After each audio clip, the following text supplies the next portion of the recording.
कितना भी पकड़ लो फिसलता ज़रूर है, कितना भी पकड़ लो फिसलता ज़रूर है, ये वक्त है साहब बदलता ज़रूर है। हाय हेलो नमस्कार दोस्तों, आज आपका फिर से स्वागत है आपके अपने YouTube channel Anil R classes में। आज मैं पर्यावरण शिक्षण का भाग नंबर 10 लेकर के आया हूं, जिसमें कुल प्रश्नों की संख्या 12 है। चलिए शुरू करते हैं आज का पहला प्रश्न। आज का पहला प्रश्न है, दो बच्चे और माता पिता मिलकर परिवार का निर्माण करते हैं, उपर्युक्त परिभाषा है। ऑप्शन नंबर ए सही है, परिवार का यह वास्तविक रूप है। ऑप्शन नंबर बी यह सही है क्योंकि परिवार की एकमात्र प्रणाली है। ऑप्शन नंबर सी गलत है, परिवार कई प्रकार के होते हैं। ऑप्शन नंबर डी इनमें से कोई नहीं। जल्दी से आप कमेंट करेंगे अपने अपने उत्तर को। तो इसका ऑप्शन नंबर सी सही है, यानी कि गलत है, परिवार कई प्रकार के होते हैं, यह परिभाषा है इसके लिए सही है। ठीक है, चलिए आगे चलते हैं। अगला प्रश्न कह रहा है, स्थल मंडल का दूसरा सबसे भारी जीव है। ऑप्शन नंबर ए हाथी, ऑप्शन नंबर बी शेर, ऑप्शन नंबर सी गैंडा, ऑप्शन नंबर डी ऊंट। तो इसका ऑप्शन कौन सा सही है, जल्दी से कमेंट करेंगे। तो इसका ऑप्शन नंबर सी सही है, गेंडा। गेंडा जो है ना स्थल मंडल का दूसरा सबसे भारी जीव है। क्लियर है ना। चलिए आगे चलते हैं। अगला प्रश्न कह रहा है, बगुला भैंस पर बैठता है क्योंकि। ऑप्शन नंबर ए बगुला भैंस को डराना चाहता है। ऑप्शन नंबर बी बगुला मनोरंजन के लिए बैठता है। ऑप्शन नंबर सी दोनों में सहजीविता का संबंध है। और ऑप्शन नंबर डी एक स्थान से दूसरे स्थान तक जाने के लिए। तो इसका ऑप्शन नंबर सी सही है। कौन सा ऑप्शन सही है, सी नंबर सही है, दोनों में सहजीविता का संबंध है। सहजीविता का मतलब ये होता है कि यदि बगुला भैंस के ऊपर बैठता है, ठीक, बगुला क्या है भैंस के ऊपर बैठता है, तो बगुला क्या करता है, भैंसों के जो कीड़े लगे होते हैं उनको खा लेता है। तो बगुले का भी फायदा होता है, और जो कीड़े वो नष्ट हो जाते हैं भैंस के शरीर से, तो भैंस को भी आराम महसूस होता है। इसलिए सहजीविता मतलब दोनों के फायदे की बात है ना, तो इसलिए सहजीविता का संबंध है। प्रश्न नंबर 4 है, नागफनी में प्रकाश संश्लेषण की क्रिया होती है। ऑप्शन नंबर ए तने में, ऑप्शन नंबर बी पत्ती में, ऑप्शन नंबर सी जड़ में, ऑप्शन नंबर डी कांटों में। तो इसका ऑप्शन नंबर ए सही है, तने में। जो नागफनी में प्रकाश संश्लेषण की जो क्रिया है वह तने में होती है। ठीक है, पत्तियों में नहीं होती है, जड़ में भी नहीं होती, कांटों में भी नहीं होती। चलिए आगे चलते हैं। अगला प्रश्न कह रहा है, उसे चुने जो अन्य से भिन्न है। ऑप्शन नंबर ए कोयला, option number B grease, option number C petrol, option number D सौर ऊर्जा। तो इसका ऑप्शन नंबर डी सही है, जो है ना सौर ऊर्जा।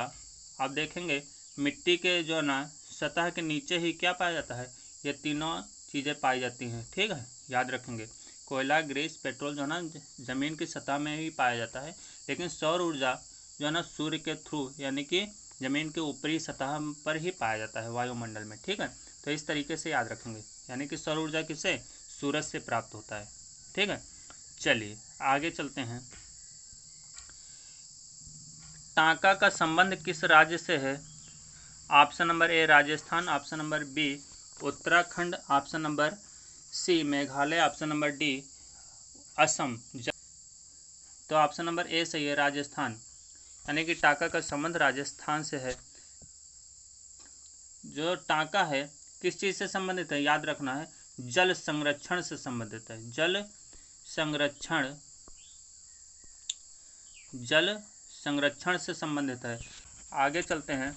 और हाँ, और बता देते हैं, राजस्थान जो है ना, राजस्थान की राजधानी क्या है, जयपुर है, याद रखेंगे, जयपुर। क्लियर है ना। यहाँ के सीएम कौन है, सीएम आप यहाँ के अशोक गहलोत हैं, राजस्थान के सीएम अशोक गहलोत। ठीक है, इसके बाद यहाँ के जो गवर्नर हैं वो कौन है, कलराज मिश्र, कलराज मिश्र हैं। ठीक है, तो यहाँ के गवर्नर कौन है, कलराज मिश्र।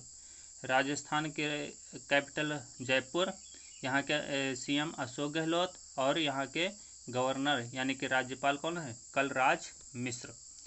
चलिए आगे चलते हैं। अगला प्रश्न कह रहा है निम्न में से कौन जैव अपघट्य पदार्थ है। ऑप्शन नंबर ए सीसा, option number B polythene, option number C plastic, option number D इनमें से कोई नहीं। तो इसका ऑप्शन नंबर कौन सा सही है? इसका ऑप्शन नंबर डी सही है, इनमें से कोई नहीं। जैव अपघट्य का मतलब यह होता है जो मिट्टी में पूर्णतया मिल जाए, है ना, यानी कि मिट्टी में पूर्णतया मिल जाए और उसका क्या हो, अस्तित्व समाप्त हो जाए, ठीक है, तो उसे हम कहते हैं जैव अपघट्य।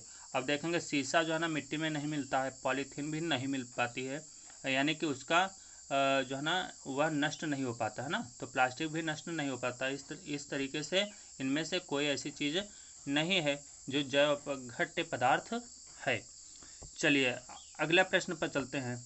अगला प्रश्न कह रहा है खत्म बंद क्या है। ऑप्शन नंबर ए लकड़ी की नक्काशी, ऑप्शन नंबर बी पत्थर की नक्काशी, ऑप्शन नंबर सी टेंटों से बना घर, ऑप्शन नंबर डी इग्लू। जल्दी से कमेंट करेंगे अपने अपने उत्तर को और हमें बताएंगे आपका उत्तर क्या सही है।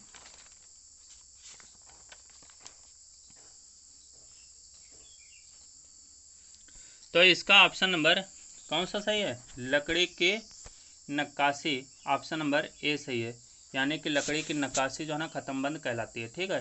और यह कैसी होती है यह ध्यान देना है।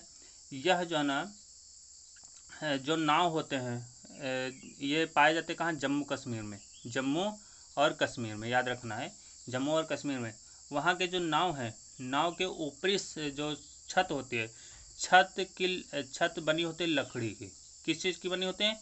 लकड़ी की बनी होती है। उस लकड़ी में जो है ना किसी औजार से कुरेद कर, मतलब कुरेद कर उसमें क्या एक डिजाइन बनाई जाती है, एक डिजाइन बनाई जाती है जिसे हम नक्काशी कहते हैं, है ना, जिसे हम ख़त्म बंद कहते हैं, ठीक है। तो यार किस में बनाए जाते हैं? लकड़ी में बनाए जाते हैं। और कहाँ बनाए जाते हैं? जम्मू और कश्मीर में। क्लियर है ना। चलिए आगे चलते हैं। प्रश्न नंबर 9 है निम्न में से कुनैन नामक दवा प्राप्त होती है। Option number A money plant, option number B cinchona, option number C nepenthes, option number D eucalyptus. तो इसका ऑप्शन नंबर कौन सा सही है? इसका ऑप्शन नंबर बी सही है, सिनकोना। सिनकोना से जो है ना कुनैन नामक दवा बनाई जाती है। और एक चीज़ मैं बता दूं, यूकेलिप्टिस जो आपके गांव में यूकेलिप्टिस पाई जाती है, आप लोग गांव में ज़्यादातर किसान भाई लोग लगाते हैं, तो कोशिश करें यूकेलिप्टिस ना लगाएं क्योंकि इससे बहुत ज़्यादा हानि होती है। और यूकेलिप्टिस जो है ना ज़मीन की सतह का सारा पानी क्या है, सोख लेती है, मतलब खींच लेती है, और उसके आसपास अन्य जो पौधे हैं वो नहीं उग पाते हैं, जिससे आने वाले भविष्य में बहुत ही चिंता का विषय है। चलिए आगे चलते हैं। अगला प्रश्न बहुत इम्पोर्टेंट। अगला प्रश्न कह रहा है 15 ग्राम प्रति ml घनत्व और 3 ml आयतन वाले वस्तु का द्रव्यमान क्या होगा।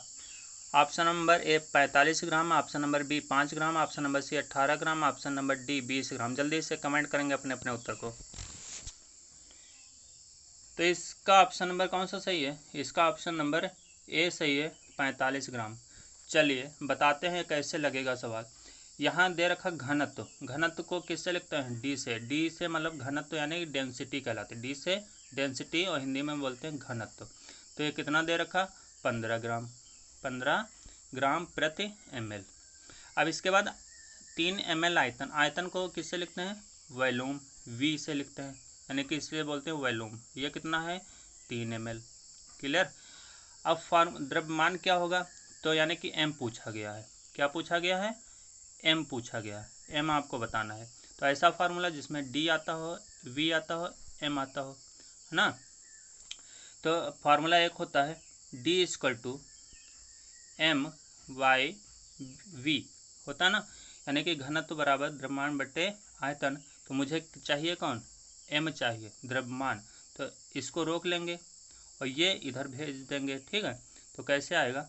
m equal to D into V, यही तो आएगा।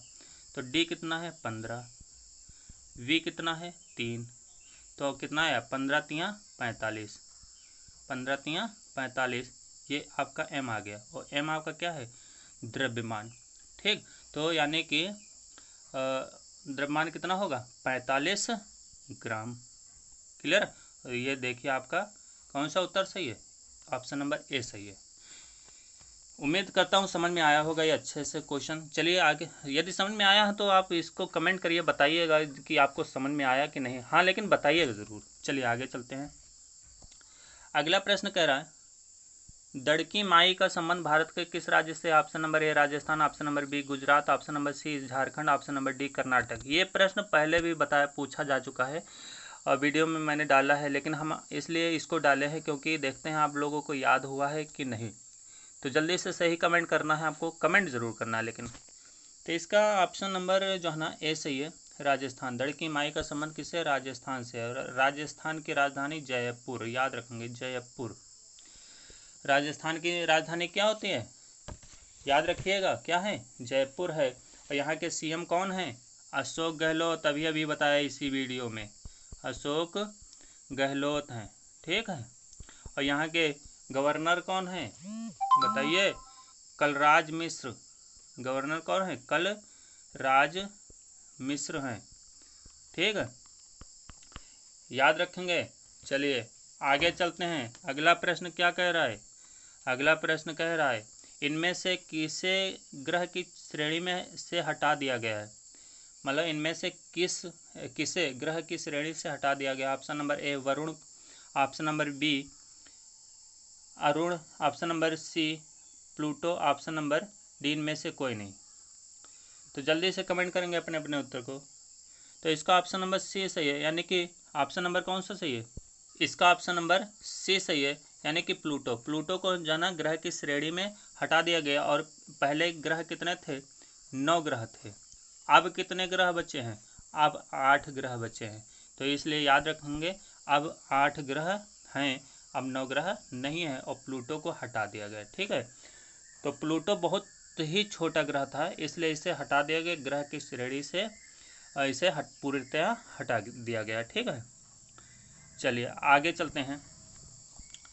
आपके लिए प्रश्न है, प्रश्न कह रहा है, क्षुद्र ग्रह पाए जाते हैं। ऑप्शन नंबर ए बृहस्पति शनि ग्रह के बीच, ऑप्शन नंबर बी मंगल और बृहस्पति के बीच, ऑप्शन नंबर सी अरुण व वरुण के बीच, ऑप्शन नंबर डी इनमें से कोई नहीं। अपना अपना कमेंट इस प्रश्न का आप लोग ज़रूर करिएगा। हाँ, आप लोग वीडियो को लाइक ज़रूर किया करें, लाइक भी आप नहीं करते हैं, वीडियो को देख लेते हैं और लाइक नहीं करते हैं। तो देखिए ज़रूर, लेकिन क्या लाइक तो करिए, लाइक तो करना बनता है। क्या वीडियो आपको पसंद नहीं आती है, आती है ना, तो यदि आपको आती है वीडियो तो लाइक ज़रूर करें। ठीक है, चलिए दोस्तों, आज की वीडियो यहीं पर समाप्त होती है, और आज के बाद नेक्स्ट वीडियो नेक्स्ट डे मिलेगी, और इसी समय और इसी वक्त। तब तक के लिए नमस्कार दोस्तों।